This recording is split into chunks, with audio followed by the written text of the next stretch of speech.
Look, tap in, nigga, log in. Smoke a lot radio, we going all in. Tap in, bitch, log in. Smoke a lot radio, we going all in. Tap in, whole log in. Smoke a lot radio, we going all in.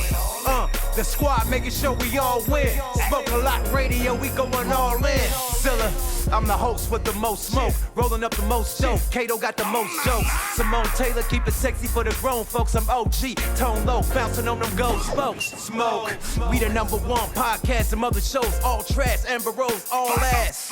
Broadcasting live from the coast. Sick committee with the jokes. Come and get your ass roasted. Kato phone, you nigga, review my file. How to show up on the NAC. You other niggas is clowns. Pulling buster niggas' cars, pulling whole skirts up. I'm the king of one-liners. Y'all got what the fuck? Since we stepped up on the scene, we got the haters' attention. Only bosses on the set, you other niggas is mentioned. For your back for interviews, nigga, boss up your views. Nigga, fuck your crew. Nigga, who is you? Coming through with the block report. The real spill, cause niggas know I got report. About to give you what you're waiting for. Simone, Kato, and Young, we about to take the floor. And we back like we never left. Other radio shows, they getting put up on the show. Every time we step out, you know we fresh to death. Here to take our reign till there ain't nothing left. You bitch! Hey, who is these niggas y'all talking about? They gon' get on Smoke a Lot with they 400 followers, 17 motherfucking view having ass. Fuck, these niggas crazy than a motherfucker. These niggas crazy than a motherfucker. Fuck. Hey, Simone, what she got with? Oh my mama.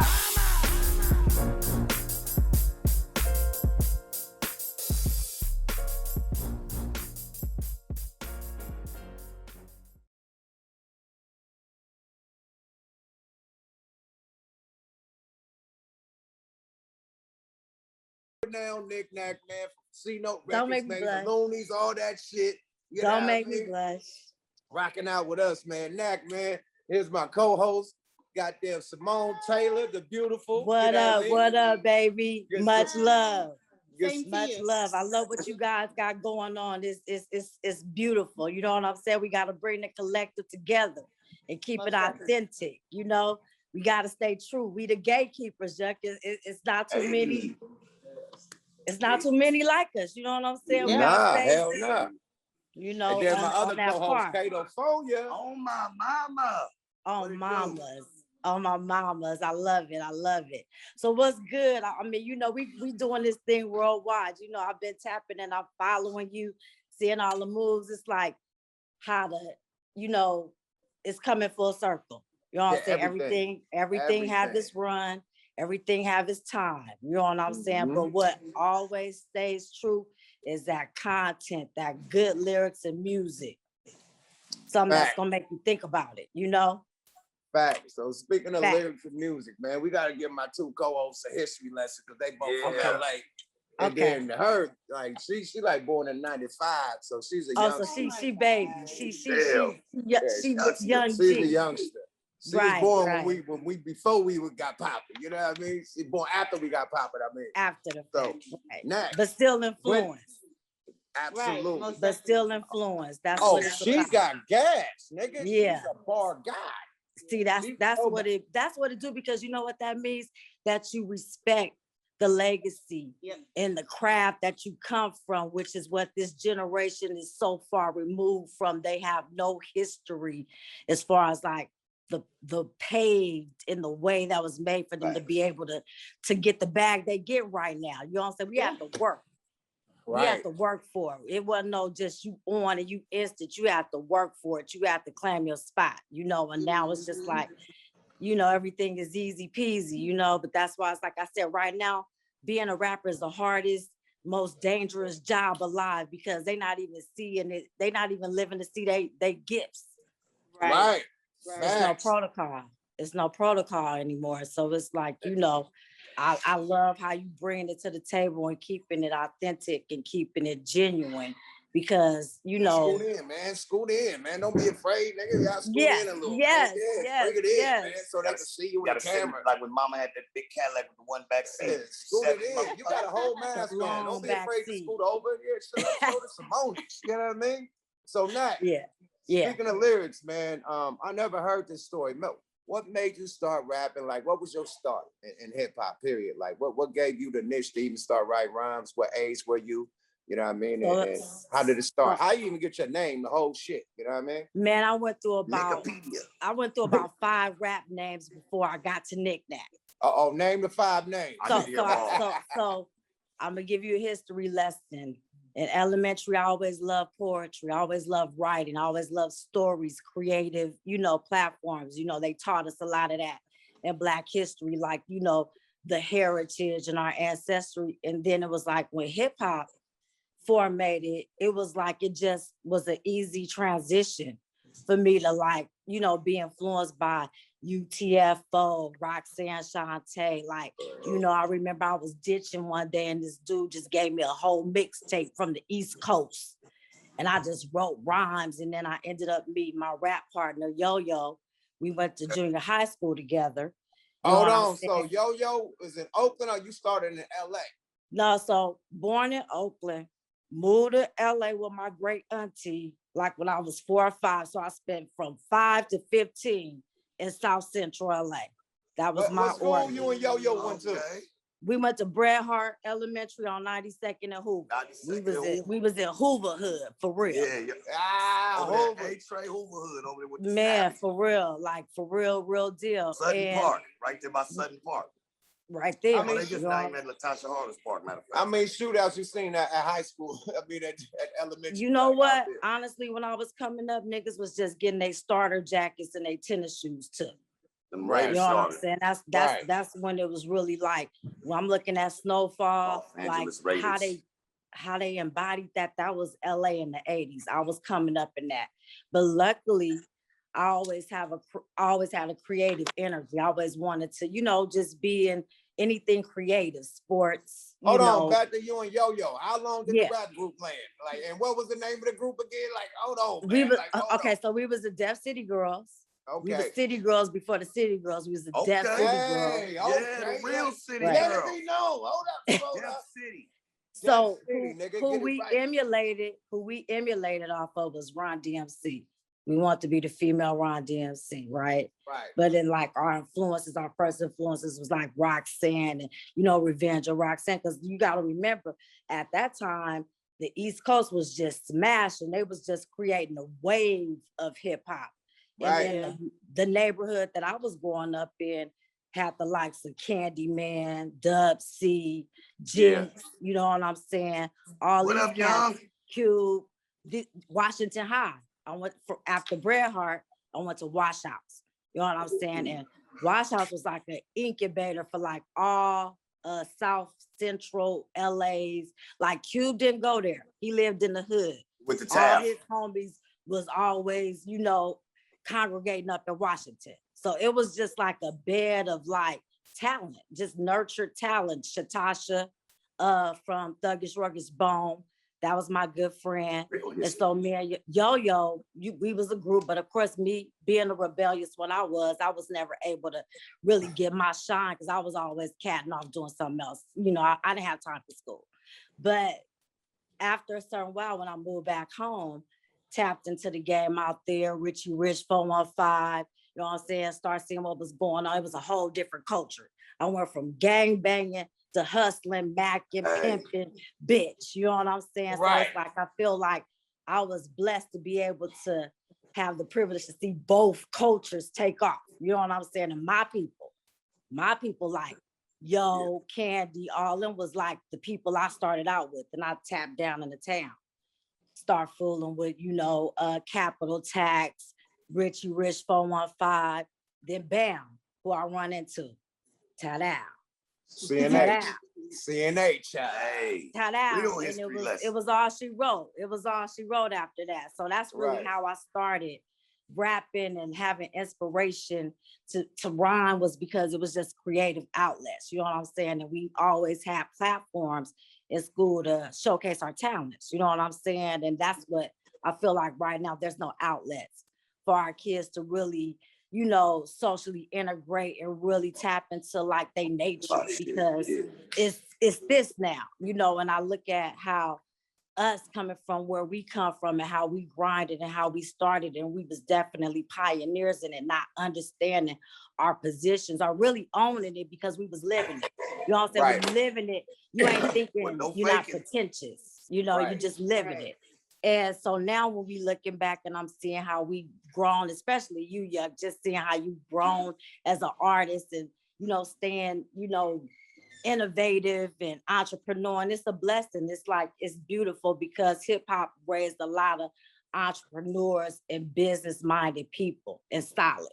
It's like nothing nobody could tell me about the era we grew up in. It's the best. You know what I'm saying? When you came in the 90s, if you had the blessing to have that energy and still be able to tap in, and your parents was playing the music that we was coming up on, like how our parents was playing the old OJ's, Earth, Wind and Fire, Maze, everything that was good, we had that coming up in our era, and it just extended, you know. So it's like now we at the crossroads to really stepping into our legacies. You know what I'm saying? What's our legacy in this music? How are we gonna handle it? What we gonna do to bring it back to its true essence of what we was inspired by? Because right now I'm not inspired. Not at all.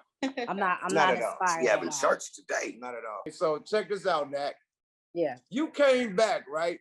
Like doing the Looney and Drew Down thing. You got offered to sign the Cash Money. What was that experience like? And explain what you came back and told me. I didn't believe you at all. I was like, you lying, them niggas who want to sign, you hating. And then lo and behold, years later, I see the shit on BT. So explain your experience. Yeah, explain your experience out there.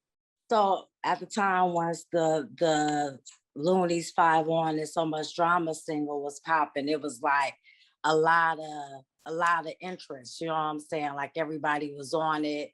Def Jam, Cash Money, The Face, a lot of interest. You know, at the time, Tina Davis wanted to sign me, and then signed Foxy. You know what I'm saying? So and she signed Richie Rich. Yeah, she signed Richie Rich. So here's the deal. You know, somebody I met on the road with while I was performing, we started rocking, and they ended up knowing one of the cats who was working and doing the deal directly with Cash Money. They sent them my picture, sent them my music. They hit them up like, yo, we want to meet this girl. Like, we don't believe this girl look like this and rap like that. Like, we don't believe it. So he sends me to the meeting by myself. Bad move. Go there, you know, it's Juvie, it's Lil Wayne, you know, they shooting Juvie's video. They out there, they just got the quote unquote $30 million deal with Dino DeValier. Right. We at the video, they shooting, you know, everybody walking around playing their position. Next thing I see a good fella interaction between Baby and Lil Wayne. You know what I'm saying? Baby kissed Wayne in the mouth, and everybody stood. Called it a good fella reaction. No, nobody reacted. Nobody acted like it was anything of the normal. I was the only one probably with my mouth open. And then I had to tuck my gangster and just act like, okay. Because at the time they told me to sign me, but it was like, it was a lot at that point, it's just like, well, we see the emasculation of the male MC and how this industry is so wicked. And if you don't know yourself, you don't know your gifts, you don't know your talent, you're gonna be washed, ate up, chewed out, trying to figure it out. Well, one drink, you know what I'm saying? So that's how it go. But that happened along the scenarios that I experienced on my way. It was like, so many opportunities that I could have traded off for, but I always believed in myself more than I believed in a dream, or the dream that they was trying to sell, or, what they was telling me could happen if I just did a little compromise and did a little this, did a little that, so seeing that and seeing it years later. And it was like, for me, it was just like an experience that like I always knew, like, just thank God I always was a hold of me. And like the rapping was just a part of who I was. It wasn't all of who I was. It was just something that was in me as a gift. It was like I always was too cocky That was my problem. I always knew I was better than niggas. I'm like, you niggas can't out rap me. I'm on the B-side of 5 on the Cash Money. What? Fuck out of here. You know what I'm saying? This motherfucker 3 times platinum. What? At the time, you go to the table 3 times platinum on their ass. Yeah, what you telling me? Y'all invited me to the table, you know, so it was like I declined, but that was a thing. And that, you know, that's why I'm so blessed that all those experiences led me to where I'm at right now, being able to launch my own media company, Echelon Group, for making transition and making it work, making it make sense. You know, pop your collar, sis. Pop your goddamn collar, sis. Town business, LA business at one time. You feel me? It's a beautiful thing, but let me tell you what's crazy, how I saw full circle. I'm working with some Midwest cats that's already fucked with you and love the town. If Oakland had a baby, it'd be Kansas City. They sold town business out in Kansas. It's ridiculous. I'm working with Boy Big, the artist, and he got a whole crazy dope roster of artists that's speaking nothing but positive, conscious, you know, real music, just, you know, music that we need right now. It's what the industry is missing. I need that nigga on a hook. Period. Listen, I got you. It's all in the pocket. It's all love. We tapped in. We gonna connect. Check it out. Everybody want to address the elephant in the room, man. How many niggas in Cash Money was kissing on each other, man? Was it just Baby and Wayne, or did you witness other dudes? I'm just saying, man. You heard it here first on Smoke a Lot. So you already said it. You might as well just unleash the whole value pack. Listen. I was privy to a lot of things that I wasn't supposed to be privy to. You know what I'm saying? I mean, I saw introductions and people I knew that was alternative lifestyles was in the mix with them heavy. So it was a lot of boy on boy, you know, boy love boy action with them. You know, so it's like if you could survive getting out of that and coming to your full senses at that time, you know, it's a blessing, because that's the elephant in the room is like what we saw. They already did it. But NAC stalling out. NAC said everybody was kissing each other. Yeah, everybody was kissing each other, but I didn't say everybody was kissing each other. I said everybody was kissing each other but Juvie. She like everybody but Juvie. Like, exactly. I'm like, hell no. Except for Manny. Except for Juvie and except for Manny. That's it. She came back and I said, you lying. Them niggas didn't want to sign you. She's like, nah, that's the niggas. No, they weren't signing me. No, they didn't want to sign me once they knew that I knew what was really happening. And guess what? I was blessed for that situation to be acknowledged, but also being able to know that wasn't what I was willing to do and willing to accept. You know what I'm saying? That's not what I was raised up around. Right, but look, at the end of the day, man, they kept grinding. They got Drake. You know what I mean? Yeah. I mean, it happens. It's everybody got a story. Everybody got a journey, and it's just what you do with it, how you bounce back, and how you make it work for you. Because we know what it is. That was a hell of a bounce back, because they thought them niggas was after Juvie left, BG, everybody left, Turk got locked up. It was over. They thought that Wayne couldn't carry the label, and Wayne brought a whole new label to the fucking table. But I always knew he could. I always knew he was the one, because the one thing that I noticed and the one thing that I took away from them when we was talking and we was in talks, they said, we believe in ourselves. Nobody can penetrate us. Everything we do, we believe in them 100, 1000%. Nobody can penetrate. They penetrate. Nobody. No Frank Ocean, man. You gotta do a pause on that one. You in NY. That was the word. Nobody beats you out there on the East Coast. You was supposed to get a pause with that one. You know the lingo. I ain't gonna say no penetration. One can penetrate us. Listen, I would say less, but that was what. In other words, it was like they believe we unstoppable. We unstoppable. They unstoppable. And nobody can fuck with us in so many words. And we stick it to home base. Penetration. And nobody can stop our loyalty and our that unity. part. That's what they in so many words. Whole part. That's nobody can what I break took down the wall. Yeah, that's what I took. You got out of No, nigga, this nigga's crazy. Being somewhat of a pioneer in the rap game, especially on the West Coast, how do you feel about female rappers such as like Megan Thee Stallion, Cardi B coming with this type of rapping and getting Grammys and awards for this shit? How do you feel about that? You know what I feel is like, we're responsible to a degree for letting the bridge be gapped and allowing them to really set the tone for how they decided to do it. And so it's like when I see a Megan, when I see a Cardi, when I see the new up and coming mulattoes, I'm not mad at their hustle, and I'm not mad at, them having that energy to go get it, but it's the content and it's the influence of how powerful our words are. I mean, if you looked at the Billie Holiday movie, they was censoring her for a song. How powerful is that? Yeah. Your words, the influence you have by what you say, how you inspire people or give them a negative scenario from it's either or. So I really honestly with the females that are out today as a Black woman, as a woman that started out and being influenced by real sisters, Queen Latifah, Roxanne, Salt and Pepper, Light, MC Light. Those were the women that I looked to and saw them standing their ground, and it wasn't about sexuality. It was about their bars and their content and who they were as people and what their experience was. Now I just feel like everything is manufactured and everybody's trying to trend and, just get, what shock value. Everything is for shock value. Yeah. So, like I said, I don't ever want to, speak down on the queens because they get in that bag. But for me, where I come from, it's just not something that I could subscribe to, as somebody that's been in it, lived it, got platinum hits, cultured it and, extended myself to a lot of good situations.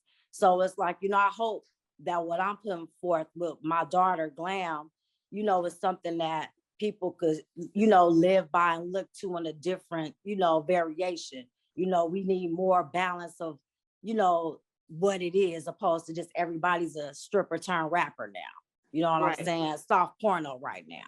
Right. Facts. Right. Soft porn. Right. It's soft porn and stripper like it's a stripper Yeah. vibe. Everybody gotta have and a like big I said, ass, I ass never shots, knock. titty shots. I don't want to knock anybody for getting it because we was once, I listened to the lyrics. I used to spit in the shit I was saying, selling dope, doing all that, selling weed, whatever.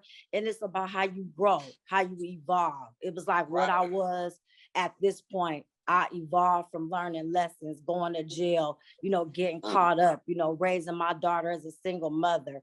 It's like you have to live those experiences out and also be able to, land back and give back and share your experience that you could possibly help somebody else get to their next phase or get to their next inspiration in life. That's really what it's about. So are there any female MCs out that you are feeling? Are there any females out that? Nah. That you like, no. Only Glam. Glam. Only good lyrics and Glam. music. Yeah. Hold on, man. What about old girl from what's her name, man? She's killing it, man. Who was it? Bars. She got bars, man. What's her name? Miss London? No, not Miss London, man. She got bars, man. I think she from either Philly or something, man. She I know Miss London is from Philly. I like Miss London. It's another one, man. She's hella dope. Tierra Man. She was on the BT Cypher. She's dope. Raspity. Oh yes, Raspity goes without saying. But you know what I feel about Rhapsody? Let me tell you what I feel about Rhapsody. Like I haven't heard anything in rotation on Rhapsody, but because of who she was stamped by, Knife Wonder, and no doubt she's spitting real facts. She taking it back to the essence of what true MC is, but it's not enough.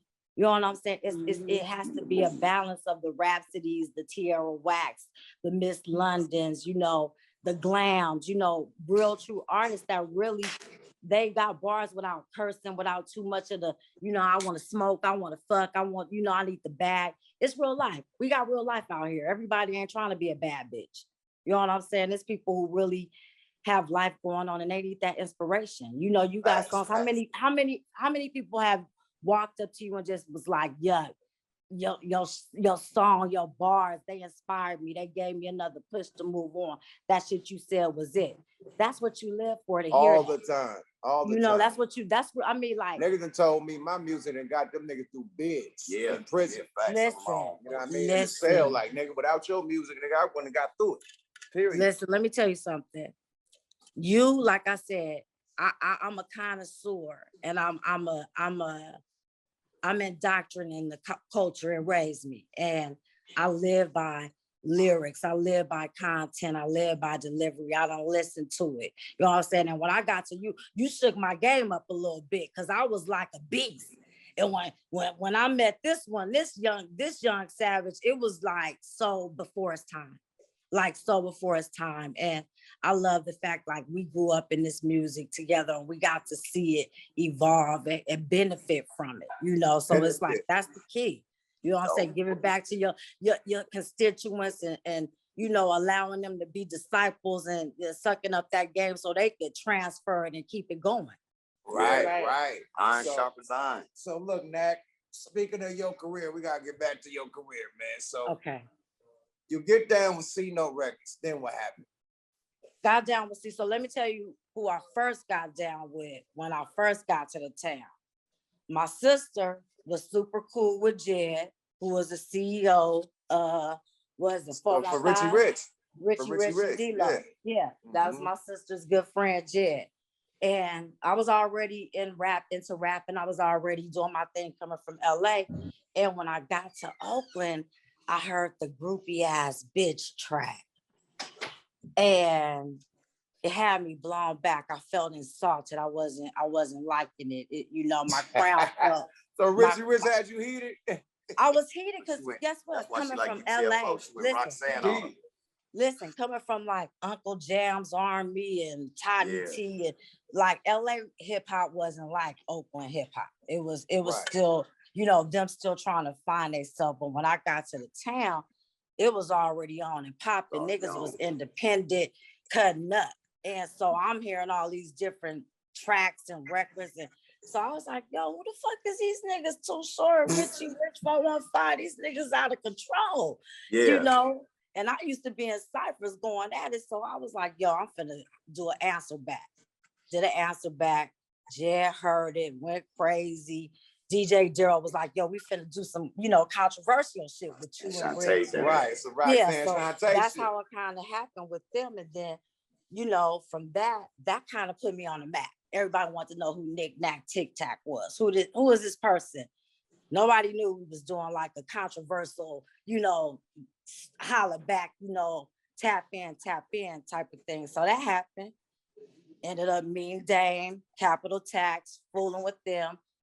Popped off on Oaktown Funk, did that, went crazy on that. And then it was just like NIC was a household name. Oakland made me a star before I knew what a star was. Oakland gave me love before I even understood what following was and all that. Because I was in it for like true love, just writing and rhyming. I didn't take it serious like, oh, I could get some money.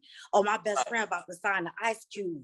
Like, oh, this shit is real, you know? So it was like God just gave me a path and I just kept meeting the right people and the energy was connecting. And then once we tapped in, it was all she wrote. We took off. That was it. Yo, that's how we tapped in. Yo, I mean, me and NAC, yo, when we get them writing sessions together, me and you, it wasn't like it. Yeah. It's an animal, man. It's an animal. Nah, it was like it was a challenge, and it was also like the creativity that kept us going. You know what I'm saying? Like all the experiences and like how we just really, like I said, just how we grew and evolved from like all the bullshit, the drama, everything. It taught me, it grew me, actually, so, for real. Tell me the first day you met Drew Down and how did y'all link up? Did he accept you or like, how was that experience? I'm gonna tell you how I first met all of y'all. We hooked up, we was passing by, we was riding through the town and all of a sudden we passed the block and it was 1,000 niggas outside. It was 1,000 niggas outside. And facts. Y'all was doing the Ice Cream Man video. That's how I first met y'all. And y'all was like, oh, you nigga, come on, come get in. It was like, it was just. When we was at the fucking, in the 50th in front of the school. Yes. Yes, it was, you was right there. That is when we linked up. That was our first time. That was our first time. Little T-Boz. He had the T-Boz I was going on my T-Boz shit. It wasn't working. and so after that, we connected. And then I think we had a show in San Francisco at the, was it the Sound Factory? Or what was that in San Francisco? I'd have no clue. I smoke too much weed. Me too. That's a damn shame. I think it's probably Sound Factory. Most likely. think it was a Sound Factory because I think I opened up or y'all opened up. We had a show together. Y'all came out with the Stray Jackets. Right. Oh shit. Right. Yo, Right. let me tell you. I be so mad that we didn't have like crazy cameramen and like video of all the shit we was doing. Right. We was doing some real live shit for real. Like honestly, like for real. And I brought up Drew because he set the pace. When we all came on board, this nigga already recorded Pimp of the Year. So he already had a hit already. We compete with the hit. You feel me? He already had that. And listen, that was the foundation. No, that was the foundation. Drew Down, Fools from the Street, the LUNIZ. It was like a perfect. No, Drew Down album, Fools from the Street was the foundation of us. Just like the Chronic was the foundation of Death Row. Yeah. Honestly, it really was. And that's like history that a lot of people don't tap into. Because you know, when they talking about the Bay, the first thing they go to E40, they go to Too Short because you know they had the most notoriety. But the ones who had the bars that got the Bay respected was the LUNIZ off top. Shit, there you go. Off top. That's when people was like, oh, okay, we're gonna have to respect some because at that point it was just, you know, us local, not really global, just in our own little, you know, incubation of what the town do, you know, and y'all brought it to that next level. Y'all brought that to the next level. Brought it to the next level, NAC. Yes, we did. Absolutely. We did that shit together. We did that shit together, man. Period. No doubt. For real. So check this out, man. Yeah. Your daughter, Glam. Yeah. Real fucking hip hop, no twerk hip hop, no ass shaking hip hop, real bars, real lyricism, man. This is my little niece, man. Like, what the fuck? Where it come from? She is fucking incredible. Like, fucking, I mean, I know where it came from, of course. I mean, you know what, yeah. Like, nigga, you know hold on. Nigga, you know her mama and daddy is both lyrical gods. Dangerous Dame is her daddy. And her mama is Nick Nack. Came out the motherfucking. Dangerous Dame is a platinum artist. You know what I mean? She was, I'm gonna tell you something what God love. She was born in, not born in. I found out I was found out I was pregnant with her while I was on tour. My first tour with Yo-Yo and Ice Cube. It was a Too Short Ice Cube tour. And I left. Yo had just got signed to Cube, fresh out of high school. We out there filming Dame's video. And she like, yo, you gotta go with me. You gotta go on tour with me. You gotta go with me. And I left from the video shoot, fresh, just coming out there for us to do something.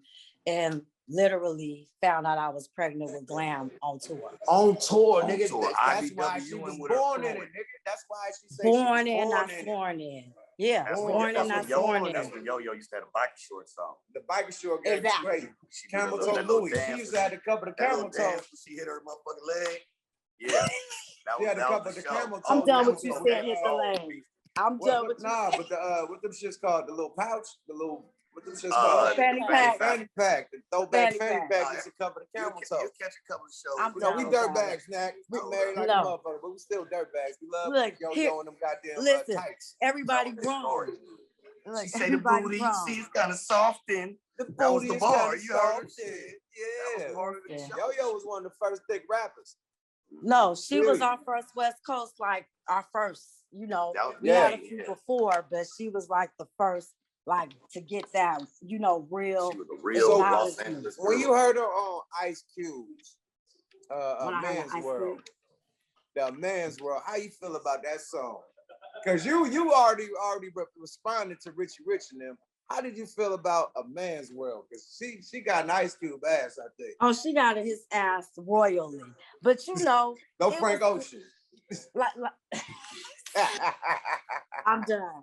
No, honestly, what it was that really giving people the observations of, you know, both perspectives from, right. You know, he gave, like, you know, at first it was like we had a voice, but it was more dominated as far as a man's perspective, as far as what his perspective was. And like I said, hip hop transitioned from honeys, ladies, fly girls to bitch hoe, you ain't shit, suck my dick. You know what I'm saying? So it overnight. It was a positive vibe. Niggas was wearing Zulu beads and African medallions and shit. It was about peace and love. Listen, it was peace and Black love. brother, Black power.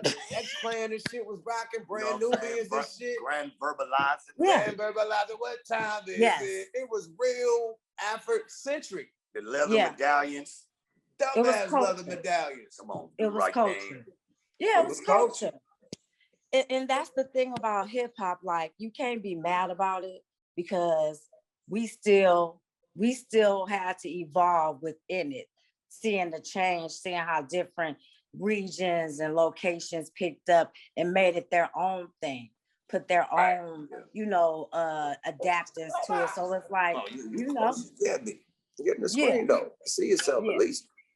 Yeah. So NAC, what we got? What's next for Glam before we get up out of here? Because we got about 3 or 4 more interviews to go. What's next for Glam? So what's next right now? What Glam is doing? She's doing a lot of placements with Syncs. Like, she's had a lot of placements on Blackish, Grownish, Apple. Like, people don't understand there's so many ways to get money. It's just not about the streams. You can get $15,000 check for a 15-minute blur. You know what I'm saying? So I ain't worried about a name. I'm worried about a check. That's how I get at it. So you managing her? You the management? Yes, me and my partner, Xtina Prince, we're managing her. She's at Republic, Casablanca. She's the urban director. We just basically making moves and just getting that quiet money. You know what I'm saying? It's no problem. And we're going to make it work and do what it do in the timing, because like we said, we see what it is. We're going to let them keep doing what they're doing. And in the meantime, we're going to keep rocking. And then I'm excited about this 420 reunion that's about to happen. Hey, you can't let them know the secret. We were supposed to do the goddamn break into Electric Boogaloo. Bring out Kelly, unsuspected. Bring out Kelly, but you just. I'm excited. I'm sorry. I'm excited. So also I want to the show is in Madera, so the show is in Madera, so that's by Fresno, so it's on the outskirts of the back. Oh yeah, they're gonna come. And also the last thing I want to tell you is that I launched my new media entertainment company, Echelon Group. So basically, I'm plugging artists in and putting a polish on it where they need assistance in music business, because that's what we're lacking right now. Music business. Right. The managers don't tell them the business. They milk them. The labels don't tell them the business. We need to get back. We need to get back to that etiquette and that real music business. So that's what it is. And I so appreciate you guys for having me on. Respect what you're doing. Let's keep growing. Let's keep building.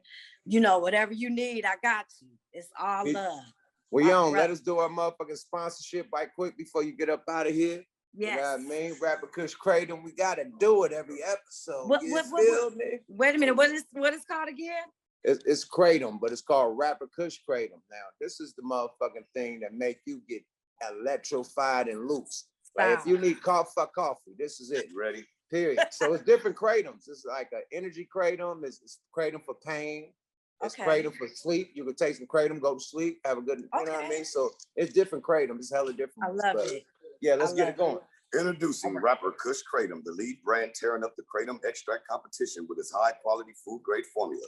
The Kratom game is popping off, and see why for yourself today. It's been medicinally used for hundreds of years in Southeast Asia. Kratom interacts with the dopamine receptors in your brain to help relieve the stress and pain without interrupting your day-to-day activities.